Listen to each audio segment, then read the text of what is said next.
Hi, this is Jennifer Lee, author of the Right Brain Business Plan and your host for the Right Brainers in Business Video Summit. So, I wanted to take a moment and share with you some of the great highlights from our awesome guest speakers from week one so you can get a taste of all the fun information and learning that's happening here at the Right Brainers in Business Video Summit. So, take a look.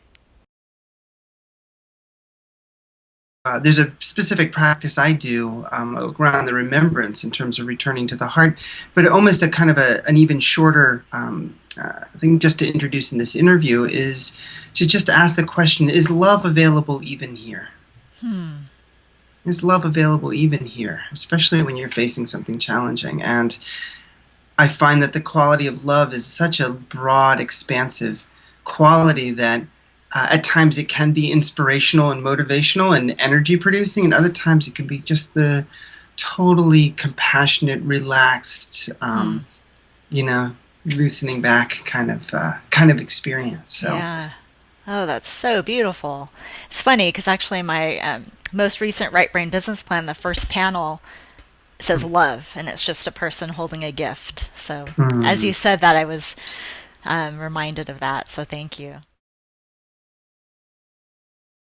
I love that we've gotten to this level. So the deal is that when people come to me with a social media problem, it's usually a symptom of a sales problem, quite frankly. So here's the deal. What you really need to know is who your target market is. Yes. And I promise you, if your target market is on Facebook and Spades, they're probably not the same psychographic as Twitter.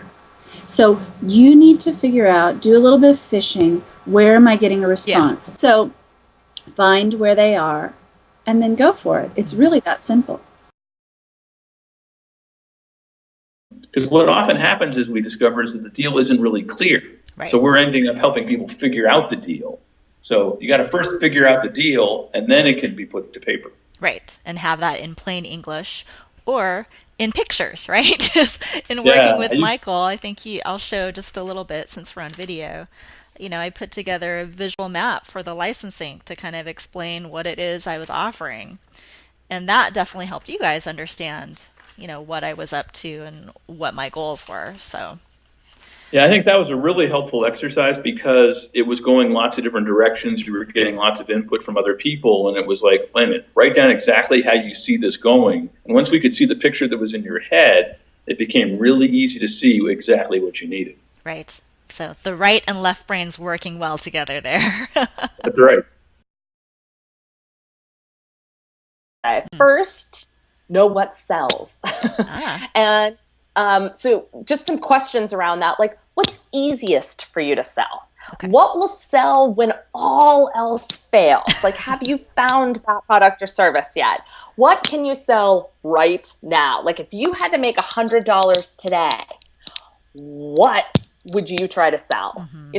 When you can concentrate on finding that one thing that's extremely valuable to a group of people, you again become very free. You really liberate yourself from the struggle around making money, and you start to ease into the flow of money. If you're uncomfortable managing money and managing the flow of money, knowing what sells today is going to be the number one thing that helps you move out of that. And then there are no excuses. Right. Yes. No excuses.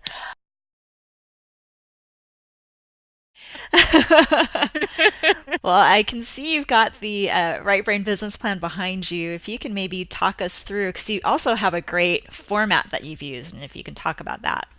Sure. Well, when I was doing it, I first was inspired by, scrapbooking paper. A lot of people have scrapbooking paper, and I was cutting it out, and I thought, at first I was trying to just stick it on a whiteboard because it's got my products and things like that.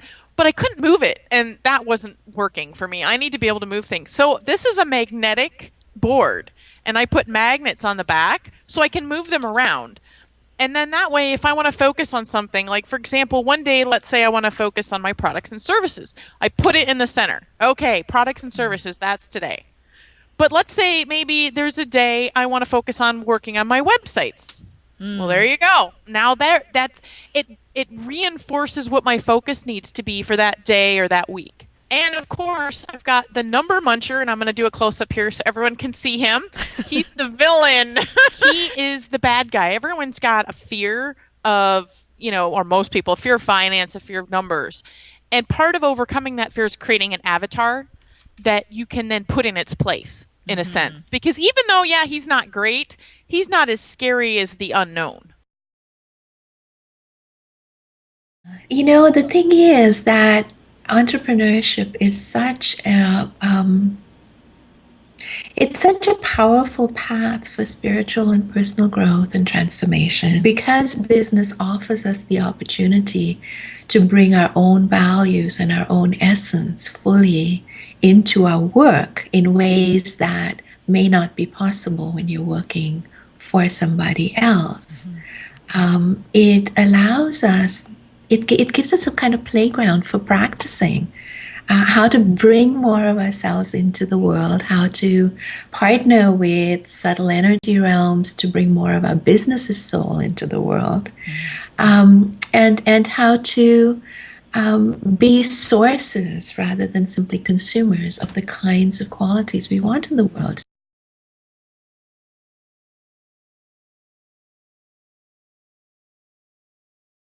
So that gives you a taste of what we've been learning and experiencing together with creative entrepreneurs from around the world.